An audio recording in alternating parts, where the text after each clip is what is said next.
Result आ रहा है, no doubt result अच्छा है, नो डाउट, मगर वो सारे स्टूडेंट जो टीओसी लगा के बैठे हैं या टीओसी के बदौलत पास होना चाह रहे हैं, उनके लिए एक बहुत बड़ी प्रॉब्लम है।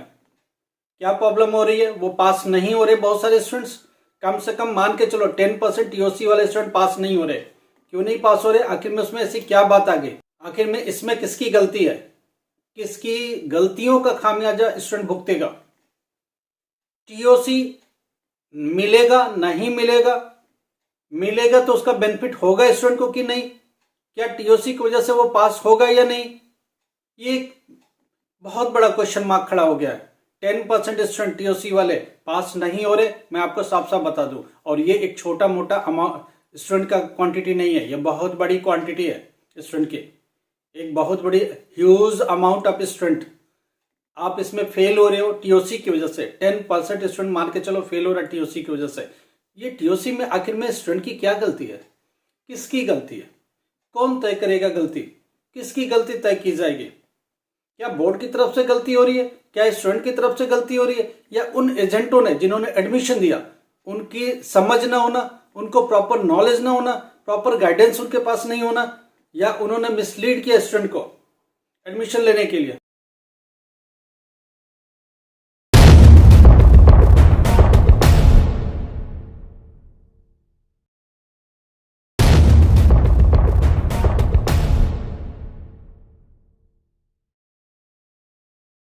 नमस्कार, आदाब, सत श्री अकाल। Myself Ahmed sir, education @Ahmed sir. आपको गूगल में जाना है, टाइप करना है एजुकेशन @अहमद सर। आपको पता हम लोग एनआईएस के बारे में बात करें। एनआईएस रिजल्ट के लिए सब लोग ईगरली वेट कर रहे हैं। एनआईएस का रिजल्ट आपके टाइम पर ही आएगा, अभी तक का तो यही अपडेट है। कौन से टाइम में रिजल्ट आने का? 20 दिसंबर, 20 दिसंबर को रिजल्ट आएगा। ये पूरी कोशिश है, तो लग रहा है कि हो ही जाएगा। कभी ऐसी कोई नौबत आए तो 24 टू 48 आवर की डिले हो सकती है ज़्यादा से ज़्यादा, नहीं तो टाइम पर ही आएगा। अगर कोई ऐसे हालात ना बने, कोई सर्कमस्टेंसेस ना बने, तो आपको अपने टाइम पर ही रिजल्ट मिलेगा। और पूरी कोशिश है बोर्ड की, बोर्ड ने इसका उपाय निकाल लिया। अब बात यह आ रही है कि कौन ये टीओसी का क्या चक्कर है? क्यों 10% स्टूडेंट टीओसी वाले फेल हो रहे हैं? टीओसी लेना किसको चाहिए था, किसने लिया और किसने गलत तरीके से लिया? आप समझने की कोशिश करो। एक स्टूडेंट उम्मीद लगा के बैठा था मैं पास हूंगा, वो उम्मीद लगा के बैठा था सीयूटी का फॉर्म भरेंगे, फ्यूचर में वो अच्छे यूनिवर्सिटी में जाएंगे। पता ये चलता है कि वो जो एडमिशन है किसी एजेंट के थ्रू लिया गया। उसने क्या किया? पैसे कमाने के लिए कुछ भी कर देना, कैसे भी कर देना, कुछ भी कर देना, कुछ भी नहीं पता होता है। ये लोग सिर्फ कंप्यूटर चलाना जानते हैं, ना उसको पढ़ते हैं, ना रूल समझते, ना गाइडलाइंस को ठीक से समझते, ना गाइडलाइंस का पालन करते। एनआईएस की अपनी गाइडलाइन है कौन से सब्जेक्ट में टीओसी ले सकते हैं, किस में नहीं ले सकते। टीओसी लेंगे तो क्या कंडीशन होगी, क्या शर्तें होंगी और क्या डॉक्यूमेंट्स चाहिए, ये बातें जानना बहुत जरूरी है। अब बात आते हैं स्टूडेंट का हुआ क्या। स्टूडेंट क्या करता है कि आप सीबीएसई बोर्ड में फेल होते हो, 2023 वाले अप्रैल में आप फेल होके आ गए। ओके, नो डाउट, कंपार्टमेंट लग गया, आप आ गए। किसमें आए? एनआईओएस में आ गए, एडमिशन ले लिया। ठीक है, अक्टूबर के लिए एग्जाम के लिए एलिजिबल हो गए, आप जा रहे हो। अब जब आपने टीओसी मांगा, यस किया, दो सब्जेक्ट में यस किया, मान लो नॉर्मली स्टूडेंट हिंदी और इंग्लिश में पास हो जाता है, ये दोनों सब्जेक्ट में ले लेता है, चलो ठीक है, दो सब्जेक्ट का ले लिया। या फिजिकल एजुकेशन और इंग्लिश ले लिया, ये कॉमन सब्जेक्ट है जिसमें स्टूडेंट लेता ही लेता है। ठीक है, दो सब्जेक्ट में टीओसी हिंदी और इंग्लिश में लिया, सपोज करो। हिंदी और इंग्लिश में क्या उसमें 33% है? सीबीएसई में भी आप पास हो या नहीं हो? अगर पास हो तभी क्रेडिट लेना। आप सपोज करो इंग्लिश में पास नहीं हो, उसके बाद भी टीओसी में यस कर देते हो, तो क्या होगा? क्या होगा? अब आपने क्या करा? हिंदी और इंग्लिश ले लिया। इंग्लिश सीबीएसई में ही नहीं पास हो, आप 31 नंबर पर खड़े हो, और कितना चाहिए? 33 सीबीएसई में ही पास के लिए चाहिए। वो सब्जेक्ट पासिंग का नहीं है, एजेंट ने उन दोनों में क्रेडिट दे दिया, और उनमें से एक सब्जेक्ट में आप पास भी नहीं हो। अब बोर्ड क्या करेगा? बोर्ड देखेगा कि आपकी ओरिजिनल मार्कशीट पहुंची क्या। जैसे ओरिजिनल मार्कशीट पहुंचती है बोर्ड तक, बोर्ड उसको खोलता है। टीओसी ग्रांट करना कि नहीं है, वहां परमिटेड लिखा रहता है, ग्रांटेड लिखा रहता है। समझ में आ रही बात? ठीक है, अब बात यह है कि अब वो देखेगा, आपने बोला हिंदी और इंग्लिश में दे दो, अब वो ओरिजिनल मार्कशीट को देखेगा कितने परसेंट है। 33 पास लिखा है इस सब्जेक्ट का, ये सब दोनों सब्जेक्ट में पास है, तो वहां ग्रांट हो गया आपको, वो एग्जीक्यूट हो गया। अब जब देखा कि एक दूसरी मार्कशीट है, उसमें देखा कि आपने इंग्लिश में पास टीओसी मांगा हुआ और इंग्लिश में आप सीबीएसई में ही फेल हो। अब वो क्या करेगा, वो एक सब्जेक्ट जो टीओसी के लिए एप्लीकेबल है वो खत्म हो गया, बचा क्या, दो में से एक सब्जेक्ट हिंदी वाला बच गया। अब हिंदी का तो टीओसी मिलेगा, इंग्लिश का टीओसी नहीं मिलेगा। इस कंडीशन में क्या होगा, 3 सब्जेक्ट आपने पेपर दिए, 2 टीओसी मांगे जिनमें से एक ग्रांट हुआ, तो 3 + 1 मिलके कितने होंगे, 4 सब्जेक्ट। ये 4 सब्जेक्ट रिफ्लेक्ट होंगे आपकी मार्कशीट में, आपके रिजल्ट में। 4 अगर रिफ्लेक्ट हुआ तो भी आप फेल माने जाओगे। क्यों, पास होने के लिए हमको 5 सब्जेक्ट चाहिए, 5 subject at anyhow required to pass. CBSE में अभी हम इस पर भी बात करेंगे क्या स्टोरी है, 5 सब्जेक्ट पर भी क्या स्टोरी है। 4 सब्जेक्ट में पास अब डिक्लेयर हो गए, अब 5th में पास नहीं हो तो बोर्ड नीचे पास नहीं लिखेगा, आप 12th क्लास पास नहीं माने जाओगे। ऐसे स्टूडेंट क्या करेंगे, इनकी हम लोग पूरी हेल्प करेंगे, डोंट वरी, हो जाएगा, वो भी देखेंगे कैसे क्या करना है। अब हम दूसरी बात पाते हैं। आपने टीओसी लिया 2 सब्जेक्ट का, उसमें चलो पास हो आप सीबीएसई में, नो डाउट।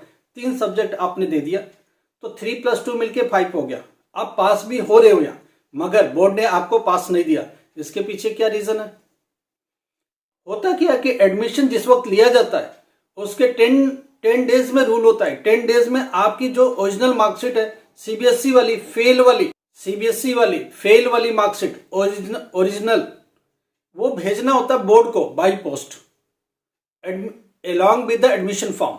तो जब आप एडमिशन ले लेते हो तो एक एडमिशन फॉर्म होता है, उसको क्लिक करना होता है, एडमिशन फॉर्म की प्रिंट आउट लेना होता है, वो एडमिशन फॉर्म और वो ओरिजिनल मार्कशीट ये दोनों लगा दीजिए, क्योंकि जो एडमिशन फॉर्म है उसमें आपका रोल नंबर है, टीओसी दिख रहा है और आपका पूरा डिटेल आ गया बोर्ड के पास, और साथ में ओरिजिनल मार्कशीट चली गई। बोर्ड उनको देखेगा कि आपने टीओसी किन में लिया है और जो मार्कशीट आप भेज रहे हो उसमें एप्लीकेबल है या नहीं, एलिजिबल है हो या नहीं। आप अगर एलिजिबल हो इमीडिएटली ग्रांट कर देगा आपको।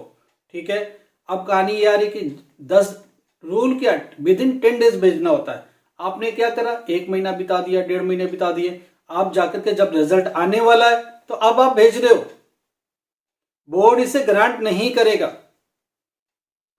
जिन लोगों ने मान के चलो 10 डेज का टाइम दिया, 15 डेज ले लेते हम, 20 डेज ले लेते, चलो तब तक पहुंचा तो बोर्ड ग्रांट कर देगा, 15-20 डेज तक भी ग्रांट कर देता। बोर्ड इतना लिबरल है, बोर्ड बहुत कुछ लिबरल फ्लेक्सिबिलिटी शो करता है स्टूडेंट के साथ कि चलो यार स्टूडेंट है दे देंगे, और देना भी चाहिए बोर्ड को। क्या बोर्ड किसके लिए बना है, स्टूडेंट के लिए बना है। मगर यहाँ एक बहुत बड़ी प्रॉब्लम है, स्टूडेंट क्या करता, महीने बीत गए, 1.5 महीना बीत गया, अब जब रिजल्ट आने को तो भेज रहा है, रिजल्ट आने को तो भेज रहा है, क्या सेंस है यार।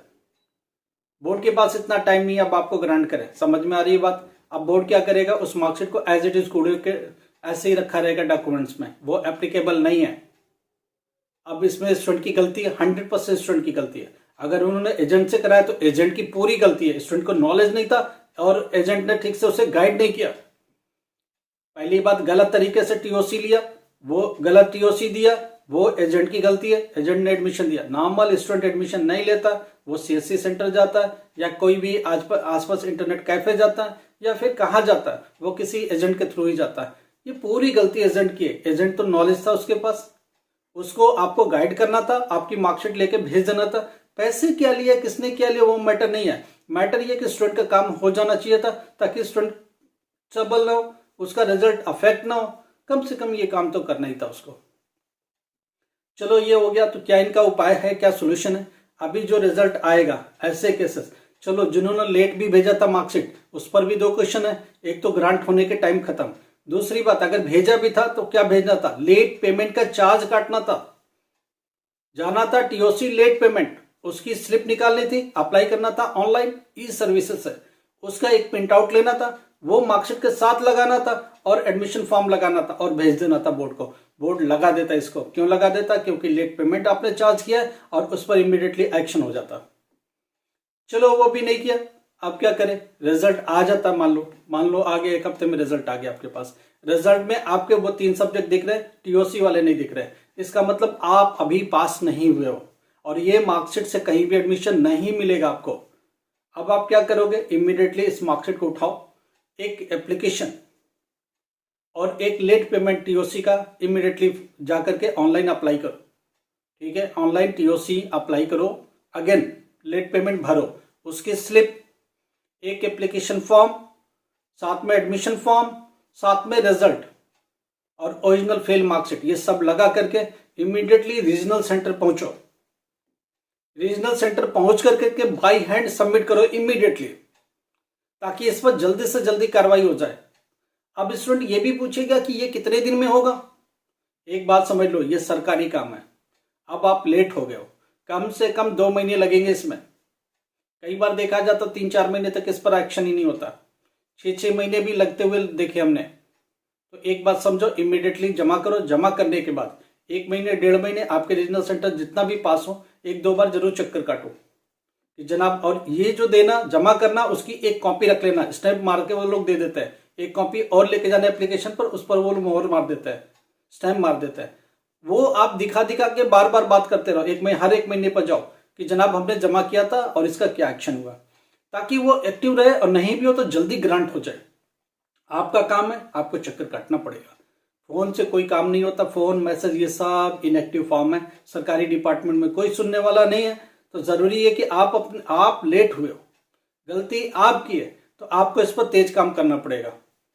बहुत सारे क्वेश्चन स्टूडेंट का ले नहीं सकते, वीडियो बहुत लंबी हो रही है, हम लोग और भी बात करें। रिजल्ट आपका टाइम से आ रहा है, अभी कोई डिले की संभावना नहीं है, क्योंकि पूरी कोशिश है। अगर डिले जिस वजह से हो रही है उसको आरएल में डाल दो, उसको डिले कर दो। स्टूडेंट का रिजल्ट वो एरिया ही डिले कर दो, मगर जो चीज रेडी है उसको स्टूडेंट को दे दो। ये डिसीजन हो चुका है, आपका टाइम से ही रिजल्ट आ रहा है अभी तक का।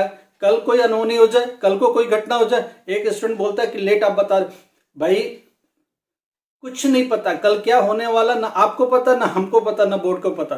कल क्या होने वाला नहीं पता। हम सब उम्मीद से जीते हैं कि कल ये काम हो जाएगा, नहीं हुआ तो ऑब्वियसली वो काम अगले दिन ही होगा।